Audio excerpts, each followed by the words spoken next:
Bismillahirrahmanirrahim. Assalamu alaikum, my dear students. This is Dr. Muhammad Shafiq, your lecturer of philosophy at Department of Islamic and Pakistan Studies Cust. The course I'm teaching you is called Introduction to Philosophy, and the course code is PHI 102. Today we are going to discuss intuitionism, and we'll try to look into what intuition is and what do we call intuitionism in philosophy. So let's move on.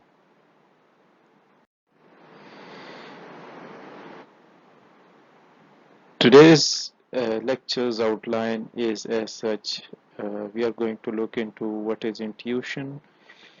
Then we are going to briefly discuss what is epistemological intuitionism and also the mathematical intuitionism. Then we are going to look into a couple of most influential intuitionists.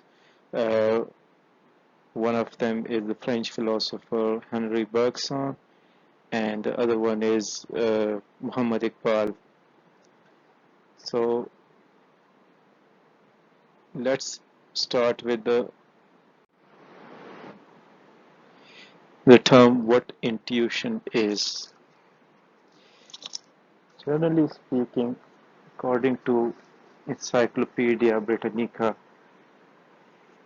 intuition is a power of obtaining knowledge that cannot be acquired by either inference or by observation, either by reason or by experience.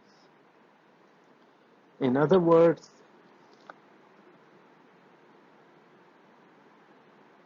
intuitionism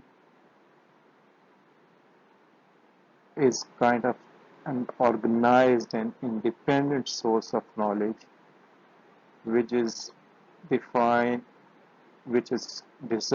for such kind of knowledge of which other sources fail to provide.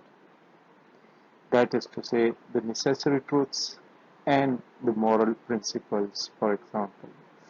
So basically, this is the source of knowledge, and this provides us with the kind of knowledge which other sources, such as our reason or our observation, both of these fail to provide us.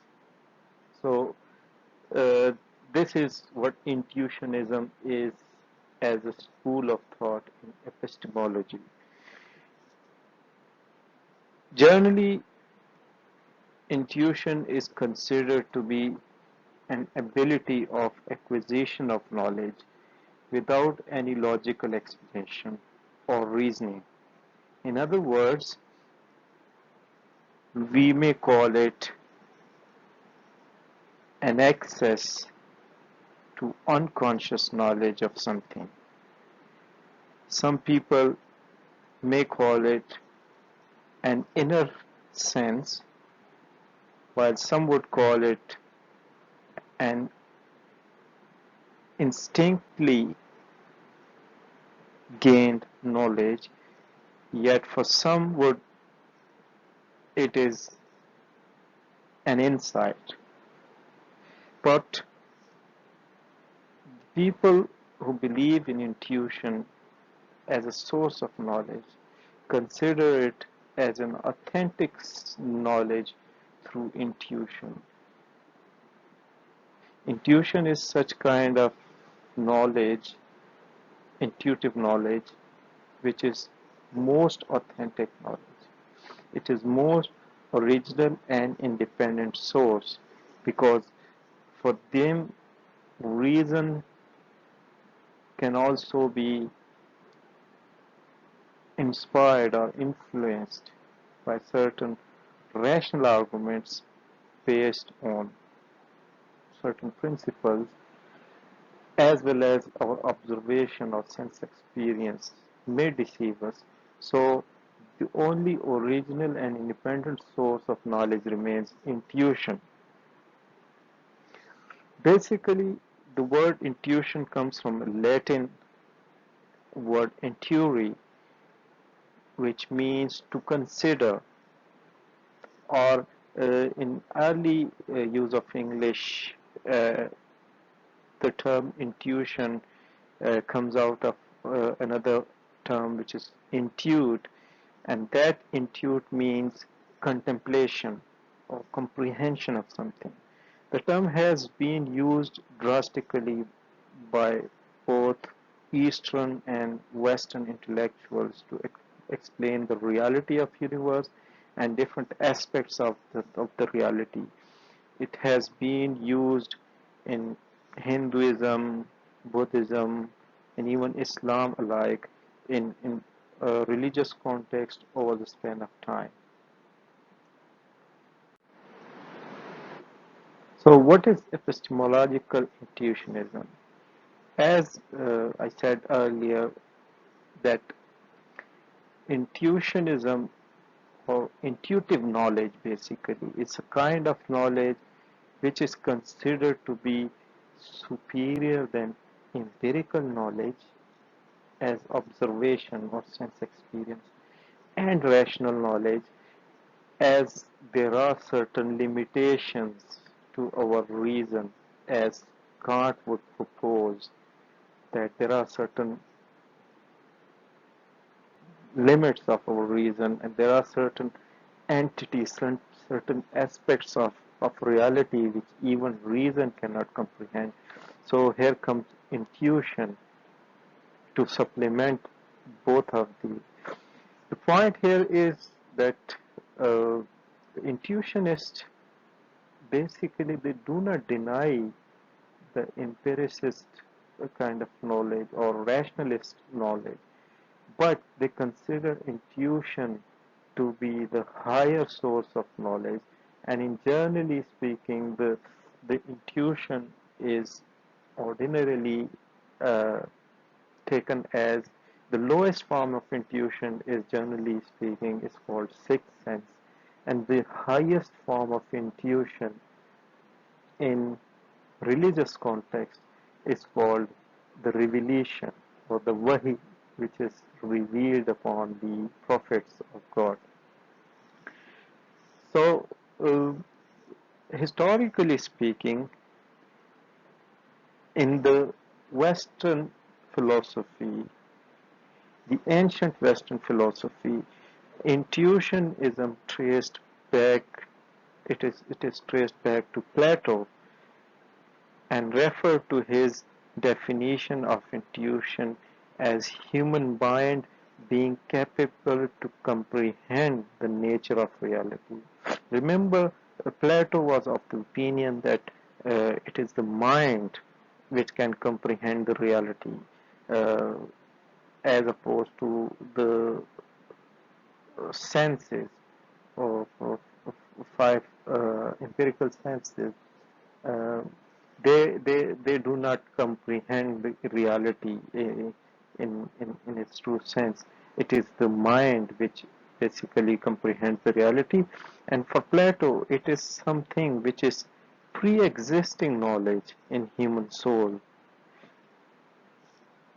That is very important point to reflect upon. He says that there is something which is pre-existing knowledge in human soul, and what reason does is discovers that principles, and for him that pre-existing knowledge is mathematical truths. They are pre-existing in human soul, hence they are intuitive in nature. This is the kind of knowledge pre-existing in a dormant position. So that is the intuitive knowledge, and that is lying there when reason comes and discovers it, unfolds it, basically unfolds that dormant position of knowledge. In this context, in epistemological intuitionism, uh, it has been used uh, very effectively in Islamic tradition as well. In Islam, it's a kind of knowledge acquired through illumination, through a mystical experience, can be strengthened, which can be strengthened through different practices, mystical practices, or Sufi practices. And basically, it was Shahabuddin Suhrawardi in a Sufi tradition in Islamic history who basically defined it in his book uh, Philosophy of Illumination, or which was called Ishraq. He relates this kind of knowledge to the knowledge of Prophet, an ability to have intuitive knowledge, and that is to say, wahi. I mean, Prophet, obviously, in religions and particularly in Islam, prophethood is something which is God given, and that is through specific kind of knowledge which is called revelation. So in Islam, it was Shahabuddin Saharwardi who first introduced it in systematic way and related it to the knowledge of Prophet. And Prophet's knowledge was obviously descended upon him by God through an angel. Similarly, in Islamic history, we can see that even Ibn Sina or Avicenna also considered prophetic knowledge as knowledge obtained through unintentional acquisition.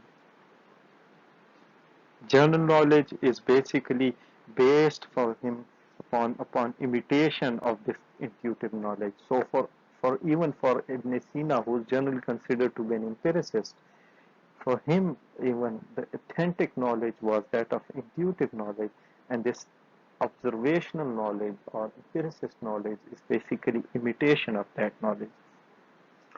In modern era, if we look upon uh,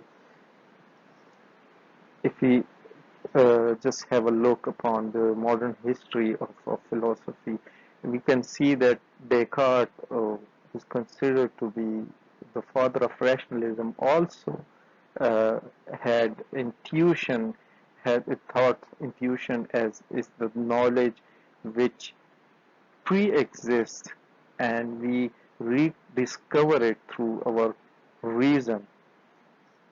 For Hume, intuition is the recognition of relationship of time and place with causation, which when basically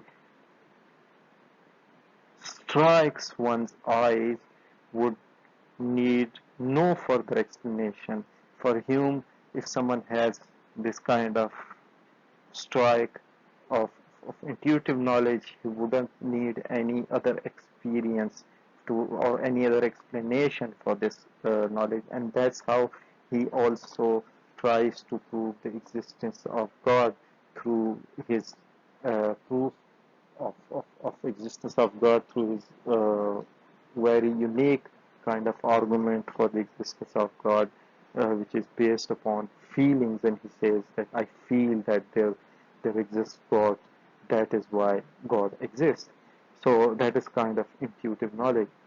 Now, the mathematical intuitionism basically, as we briefly discussed in Plato, that there are mathematical truths which pre-exist in human mind. Same is the in the philosophy of mathematics, intuitionism, uh, as opposed to pre-intuitionism, is an approach where mathematics is considered to be purely the result of constructive mental activity, and it is an anti-analytic approach. It is pure constructive mental activity of humans rather than discovery of fundamental principles claim to exist in an objective reality. So, for mathematical intuition, it is basically the construct of mind. It's not something objective lying out there somewhere. And similarly, that logic and mathematics are not considered analytic activities. It is entire analytic approach, intuitionism, and are not considered analytic activities wherein deep properties of objective reality are revealed and applied, but are instead considered the application of internally consistent methods used to realize more complex mental constructs, regardless of their possible independent existence in objective reality. So the concept of negation is basically what it contends. So mathematical intuitionism is basically a version of epistemological intuitionism, which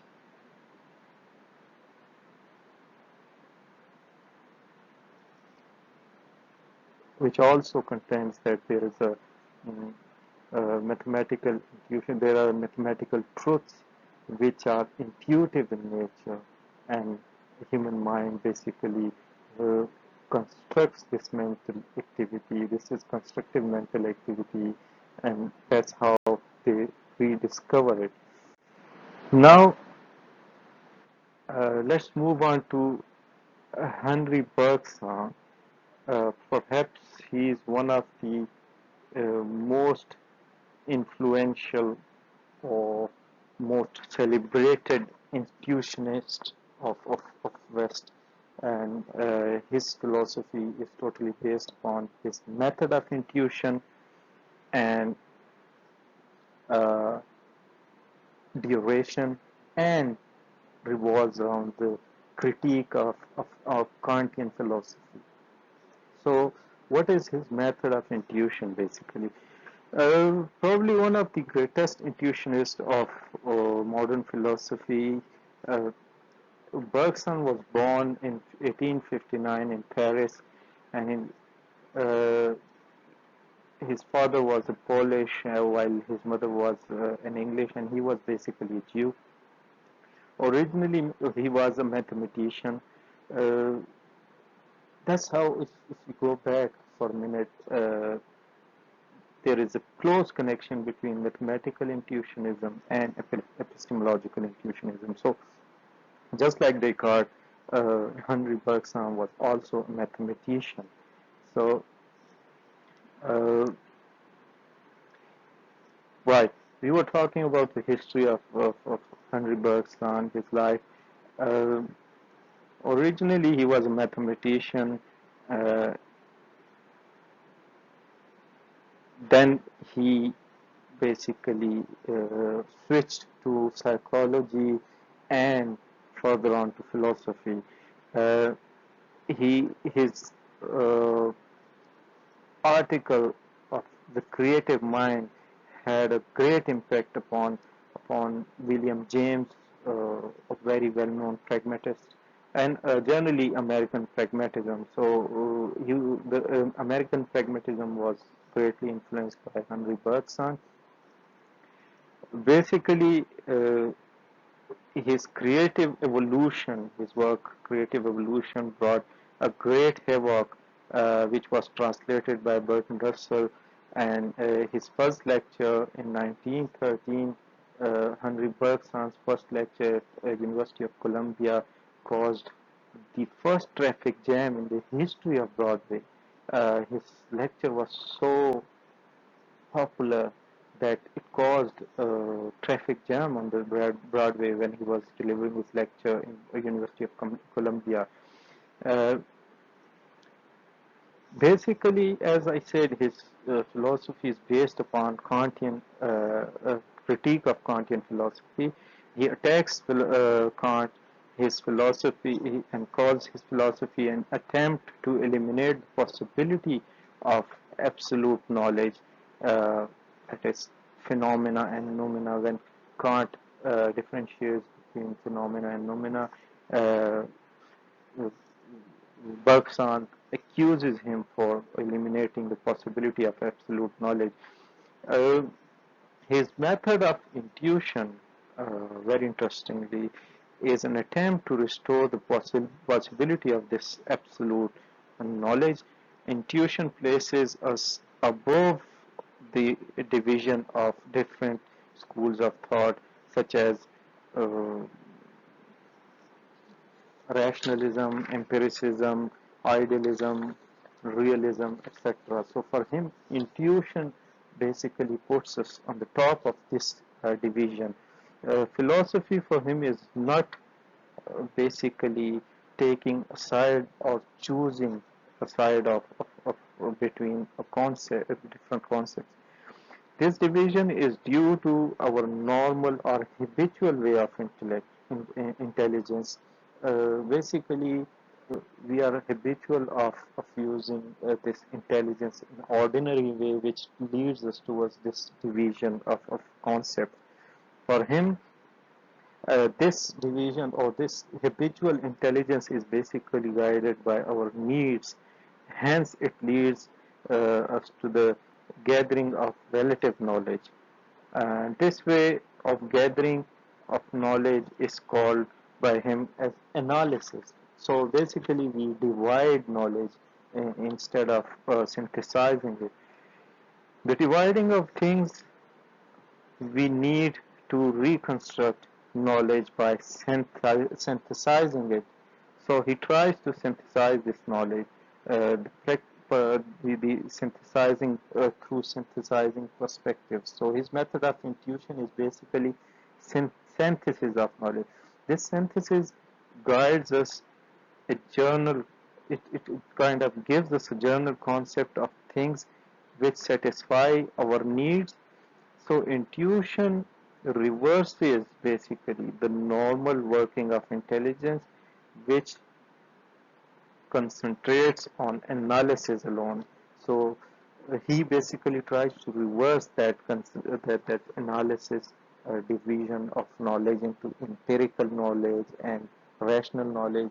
He says that we need to synthesize this, and this is what he calls the truth of experience, the turn of experience rather, where experience becomes connected with utility, where it becomes human experience. So his method of intuition, which leads us towards synthesis, not only fulfills our needs but also takes us to a kind of human experience. So for him, intuition is a kind of experience, and intuition sympathy, he calls, putting ourselves in the place of others. So this synthesis basically enables us to put ourselves in place of others and try to feel the multiplicity. It's very tricky in the sense that he basically moves from uh, the singularity into multiplicity through intuition, through intuitive experience. For him, intuition sympathy basically means putting yourself into the place of someone else, and this is how we experience multiplicity. It is basically entering into the things, then going around it from outside, and this entry gives us absolute knowledge. So for him, what basically empiricism or rationalism does, it goes around the knowledge or the things outside, while intuition takes us to the inside of the things, and basically it takes us to the reality, and it gives us absolute knowledge in which both are combined, and it's a synthesis of all knowledge. Entering into ourselves, we seize ourselves. And then he moves to duration by saying that while entering into ourselves, we seize ourselves from within. So when one sympathizes with his own self, He installs himself in duration and feels a certain well-defined tension. Seems like a choice between infinitive of possible duration. So when one tries to indulge or feels himself, he can put himself into the place of others, so he can feel the possibility of infinite kind of duration, which is which involves both himself and other people as well. He explains this with the example of color orange. Basically, for him, we should suppose that perhaps there is no other color than orange. So suppose there is just orange color in the world.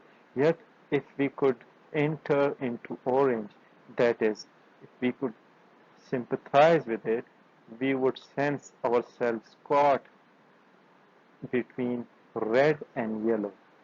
This means that if we make an effort, we perceive orange, we sense a variety of shades. If we make more of an effort, we sense that darkest shade of orange is a different color, that is red, while the lightest is the different color, that is yellow. Thus, we would have a sense beneath orange of the whole color spectrum. So likewise, I may introspect and sympathize with my own duration. My duration may be only one, but if I make an effort, I sense in my duration a variety of shades. In other words, the intuition of duration puts me in contact with the whole continuity of durations, which I could, with effort, try to follow upwardly or downwardly, upward to the spirit or downward to inert matter. Thus, his intuition is always an intuition of what is other. Here we see that Bergson has not only tried to break with Kant, but also with Parmenides' philosophy of the same. So his philosophy, which uses method of intuition, tries to introduce us to the concept of duration, and this method of intuition is based upon Kantian critique. He criticizes Kant. So in a nutshell, this is his philosophy of intuitionism. Now we move to the great Iqbal. Iqbal is one of the greatest Muslim philosophers of all times. I would say, why? Because he has given us a kind of philosophy which is based upon our true experiences, not only uh, in our this worldly uh, atmosphere, but also the otherworldly. So he tries to connect both this world and the world uh, beyond this world, I would say. So for him, intuitive mode of knowledge. This is Iqbal's philosophy's great emphasis laid upon intuition as a mode of knowledge. The intuition is derived from a verb which means looking at, and its extended uses seems to have originated in metaphor from sight. So as he uses this uh, uh, term of sight, like just like Bergson tries to uh, tries to sympathize with self. Similarly, Ball also talks about अपने मन में डूब कर बाजा सरारे जिंदगी. That's kind of intuition he talks about, and he is greatly inspired by Bergson as well in this context. But he takes his philosophy further ahead by talking about intuitive mode of knowledge, and possibility for him for intuitive knowledge is that Kant, showing the limits of pure reason, had also demonstrated the impossibility of intuitive experience without which metaphysics and religion are not possible. But paradoxically enough, in proving the relativity of finite objects of experiences to intelligence, he also shows, though without himself being fully conscious of it, and almost we might say against his will, that we cannot admit the validity of empirical consciousness without admitting the validity of consciousness of that which in the narrower sense of word is beyond experience. So in this way, Iqbal has devoted his considerable portion of his lectures, his reconstruction of religious thought, uh, to discuss the question of nature of space and time, which is key in order to understand intuitive knowledge. So for this reason, he has basically developed certain characteristics of mystic experience. The first one for him, the characteristic of mystic experience is intuition, which has traditionally been most emphasized in its inauditability. Intuitionism is the theory which asserts in the face of all aspects criticism that absolutely certain knowledge occurs in human experience. Iqbal states that according to Quran, the heart of qalb, the seat of intuition, is something which sees and it reports properly interpreted and never falls. Like as he says that dile bina bhi kar khuda se talab, aankh ka noor dil ka noor bhi. He wants that vision of the heart which can shows us the path. The second intuitive experience for him, the characteristic of intuitive experience is uh, it is immediate experience of reality. A notable writer on mysticism writes, we can claim for those whom we call mystics, and in a lesser degree for innumerable artists and contemplative souls, that experience at its fullest and deepest does include the immediate apprehension of an unchanging reality, and that is apprehension in one form or another is the sheet anchor of the religious consciousness. Intuitive experience is direct like perception, but sensation is not involved in it. As Plato says, intuitions come in a flash, and Iqbal would say, इश्क की आग इश्क की आग इश्क की आग जस ने कर दिया किस्सा तमाम इस ज़मीनों आसमां को बेकरार समझा तुम्हें. Basically, what Iqbal contends, as I mentioned earlier in the beginning of this lecture, that the intuitionists never negate sense perception and rationalism as sources of knowledge, but for them, for intuitionists and for Iqbal, these two sources of knowledge are not perfect sources of knowledge. So we need something which comprehends, which is above these two, and that is intuitionism. And the highest form of intuitive knowledge is revelation, according to Iqbal, and which is basically descendant upon the prophets of God. So this is the third school of thought, third major school of thought in epistemology. Although of the uh, majority of the philosophers do not agree and they rely upon empiricism or rationalism, but nonetheless, this school of thought has its own importance in the history of philosophy. And again, the reference books recommended and a couple of websites for you to reflect upon that would give you some kind of insight to this lecture. If you don't understand anything, or if you face some difficulty in understanding these concepts, please do contact and do let me know so I can further explain to you. Till then, take good care of yourself and your loved ones, and I would say Allah Hafiz for now.